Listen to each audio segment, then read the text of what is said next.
3 meses en la escuela de Mateo. 10ª semana, segundo día. Lea Mateo capítulo 21, versículo 1 al 11 y dice: Cuando se acercaron a Jerusalén y vinieron a Betfagé, al monte de los olivos, Jesús envió 2 discípulos, diciéndoles: Id a la aldea que está enfrente de vosotros, y luego hallaréis una asna atada y un pollino con ella. Desatadla y traédmelos. Y si alguien os dijere algo, decid: el Señor lo necesita, y luego los enviará. Todo esto aconteció para que se cumpliese lo dicho por el profeta cuando dijo: Decida la hija de Sión, he aquí tu rey viene a ti, manso y sentado sobre una asna, sobre un pollino, hijo de animal de carga. Y los discípulos fueron e hicieron como Jesús les mandó, y trajeron el asna y el pollino, y pusieron sobre ellos sus mantos, y él se sentó encima. Y la multitud era muy numerosa, tendía sus manos en el camino, y otros cortaban ramas de árboles y las tendían en el camino. La gente que iba delante y la que iba detrás aclamaba diciendo: Hosana al Señor, Hosana al Hijo de David, bendito el que viene en el nombre del Señor, Hosana en las alturas. Cuando entró él en Jerusalén, toda la ciudad se conmovió diciendo: ¿Quién es este? Y la gente decía: Este es Jesús el profeta de Nazaret de Galilea. Veamos. Llegamos al fin a Jerusalén. Note que apenas comenzamos el capítulo 21.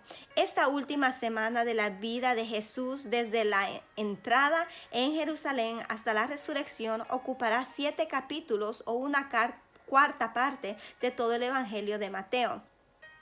Frecuentemente se habla del contraste entre la actitud de la multitud en la entrada triunfal y la actitud de la misma multitud durante el juicio.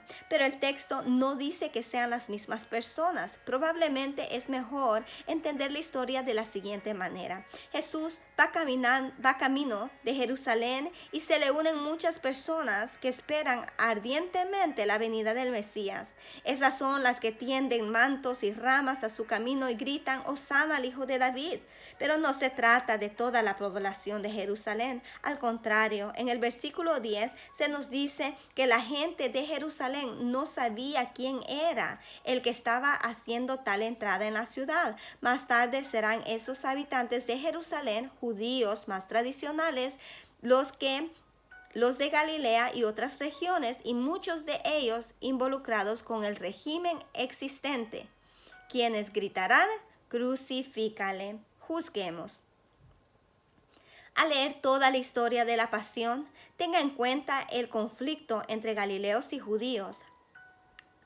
Hoy utilizamos el término judío para referirnos a toda persona de esa región, y en ese sentido Jesús, Pedro y los demás eran judíos. Pero en la antigüedad se usaba el término judío tanto en ese sentido como para referirse exclusivamente a los habitantes de Judea. Luego Jesús y sus discípulos, aunque judíos en el sentido religioso, no eran judíos en el sentido de ser de Judea. En ese sentido, los judíos de Judea menospreciaban a los de Galilea. Al tener esto en cuenta, verá usted a través de la semana de la pasión que mucho de lo que de lo que está ocurriendo se debe a que los judíos de Judea resisten la llegada de este advenedizo de Galilea y de sus discípulos también galileos. ¿Conoce usted situaciones semejantes en las que a la persona extranjera o alguien es de algún modo distinto de los habitantes del lugar, se le trata como persona de segunda clase? ¿Ha experimentado usted el dolor y la confusión de eso? Si usted es de origen latino y vive en los Estados Unidos, ciertamente habrá tenido experiencias de esa índole. Úselas para entender mejor la historia de la Semana de la Pasión. Actuemos. En un sentido u otro, usted es miembro de una minoría. Si es latino o hispano, y vive en los Estados Unidos o en Canadá, es parte de una minoría étnica. Si es evangélico y vive en América Latina, es parte de una minoría religiosa. Piensa en alguna experiencia que haya tenido en la que el pertenecer a una minoría haya sido un factor determinante. Entonces, léase la historia de la pasión. ¿Qué cree usted que las gentes de Jerusalén estaban pensando al decir, este es Jesús el profeta de Nazaret de Galilea? Anote sus reflexiones.